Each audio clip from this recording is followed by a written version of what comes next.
Hello friends, आज आपण बनवणार आहोत साबुदाण्याचे पापड। तर हे पापड खूपच छान बनतात। ते थोडे वेगळ्या पद्धतीने बनवणार आहोत आपण आज। तर अशा प्रकारे हे साबुदाणे अख्खे असतात, तर त्याची मी थोडीशी पावडर करून घेतलेली आहे।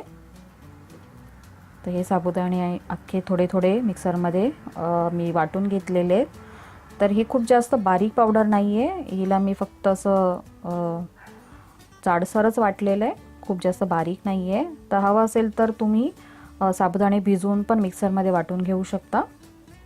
तर आता आपण ह्याच्यामध्ये पाणी घालून घेऊया। तर पाणी खूप जास्त घालायचं आहे, कारण हे चांगलं फुलून वरती येईल। तर साबुदाण्याला जास्त पाणी लागतं।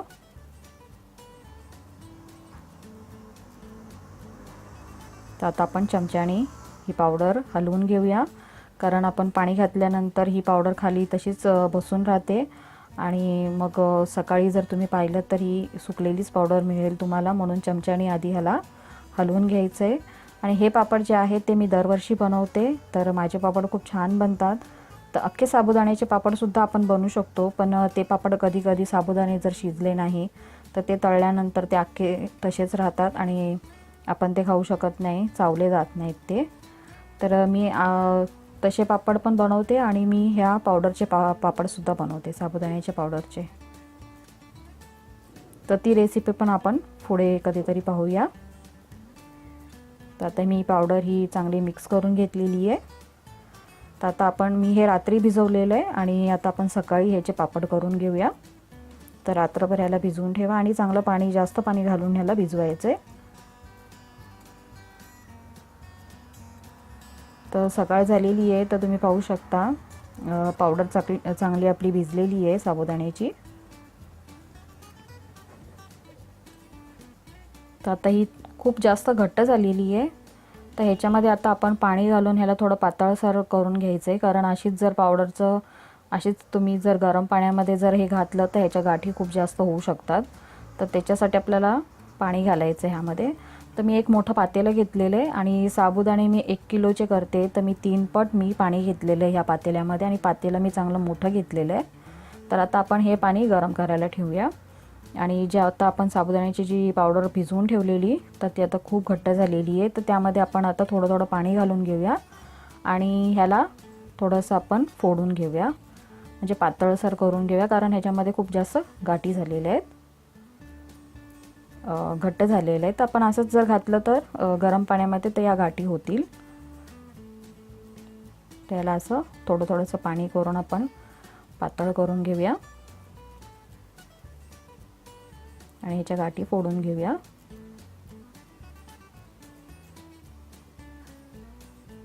आणि खूप छान पापड बनतात ह्याचे।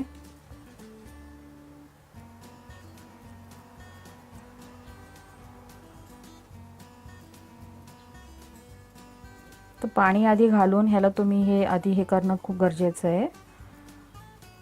त्याला पातळसर थोडंसं करून घ्या आणि मगच शिजायला टाका, कारण असंच नाही आपण टाकू शकत ह्याला।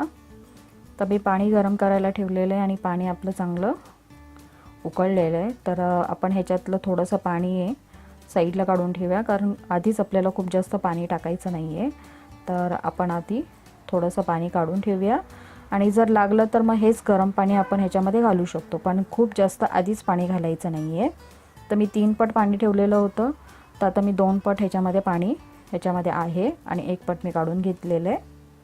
तर ह्याच्यामध्ये आपण आता मीठ घालून घेऊया आणि मीठ घालताना थोडं लक्षपूर्वक घाला, कारण पापड सुकल्यानंतर खारट होऊ शकतात। तर मीठ थोडंसं कमीच घाला, किंवा जर कळत नसेल तर मग पाण्याची थोडीशी चव घेऊन पहा की आपण मीठ ह्या पाण्यामध्ये किती घातलेलं आहे। तर ह्याच्यामध्ये मी थोडंसं तेल घातलेलं आहे, तर हे मिश्रण चिटकू नये म्हणून मी ह्याच्यामध्ये थोडंसं तेल घातलेलं आहे। तर साबुदाणे जे आहेत ते चिटकतात पातेल्याला। आणि अशाच प्रकारे आता थोडी मी मीडियम फ्लेम केलेली आहे गॅसची, आणि आता आपण 1-1, 2-2 चमचे साबुदाण्याचं जे मिश्रण आपण जे केलेलं होतं, भिजवलेली पावडर होती, ते आपण ह्याच्यामध्ये घालून हलवून ह्याला असंच मिक्स करून घेऊया। आणि जर गाठी दिसल्या तर फोडून घ्यायच्या आहेत त्या।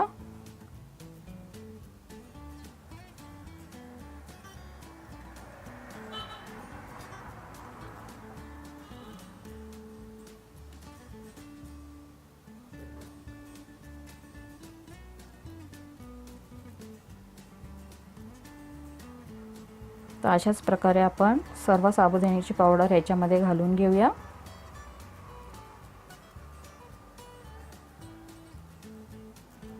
आणि हे घातल्यानंतर चमच्याने नक्की हलवा, कारण ही लागू शकते किंवा हिचे गाठी होऊ शकतात. म्हणून आपल्याला पूर्ण मिक्स करून घ्यायचं आणि त्याच्यानंतरच तुम्ही ते दुसऱ्यांदा साबुदाण्याची पावडर याच्यामध्ये घालायची आहे. तर असं करून करूनच आपण सर्व साबुदाणे जे भिजवलेलं आहे तो आपण ह्याच्यामध्ये टाकून घेणार आहोत.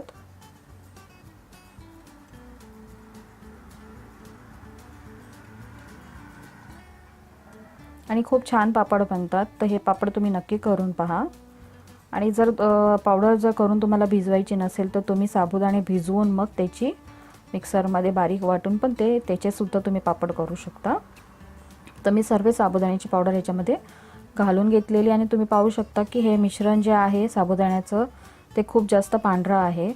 तर आता हे शिजलेलं नाही आहे म्हणून असं पांढरं दिसतंय. तर हे शिजल्यानंतर तुम्हाला हे पाणेरी किंवा काचेरी रंगाचं दिसेल, म्हणजे थोडंसं ट्रान्सपरंट होईल हे. तर आता मीडियम फ्लेम ठेवलेली आहे मी आणि आता आपण हे 10 ते 15 मिनटं आपण हे असंच चमच्याने हलवून ह्याला शिजवून घ्यायचे, कारण साबुदाण्याचं जे मिश्रण आहे ते खाली लागू शकतं पातेल्याला. तर आता बघा तुम्ही थोडंसं ह्याचा रंग थोडासा वेगळा होत चाललेला आहे, थोडा काचेरी होत चाललेला आहे. तर हे अजूनही शिजलेलं नाही आहे.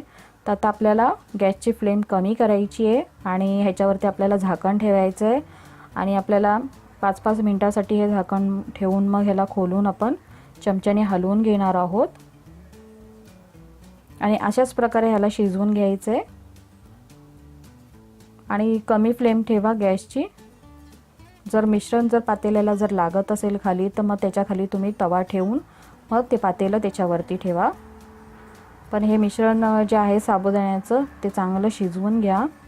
आता हे तयार झालेलं आहे. तर आता आपण याला टेरेसवरती ह्याचे पापड घालून घेऊया. तर मी टेरेसवर आलेली आहे आणि मी बेडशीट टाकलेलं आहे आणि एक मी प्लॅस्टिक टाकलं आहे. तर छोटा चमचा घ्यायचा आहे हे पापड घालण्यासाठी.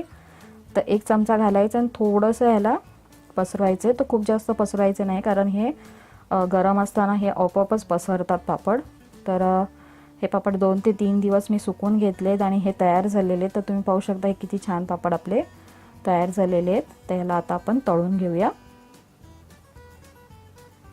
आणि ह्याला 2 ते 3 दिवसांचं चांगलं ऊन दाखवा. तर तेल मी गरम करायला ठेवलं आहे. तर आपण आता पापड ह्याच्यामध्ये तळून घेऊया.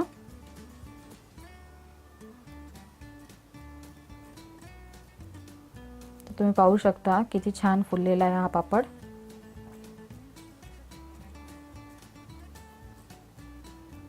तर अशाच प्रकारे हे पापड ह्या उन्हाळ्यामध्ये तुम्ही नक्की करून पहा, खूप छान होतात.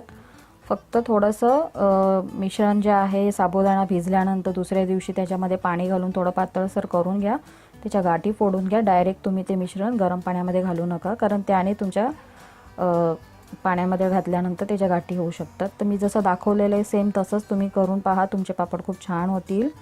आणि अख्खे जे साबुदाणे भिजवून जे पापड करतात तर त्याची रेसिपी पण मी पुढे तुम्हाला दाखवेल.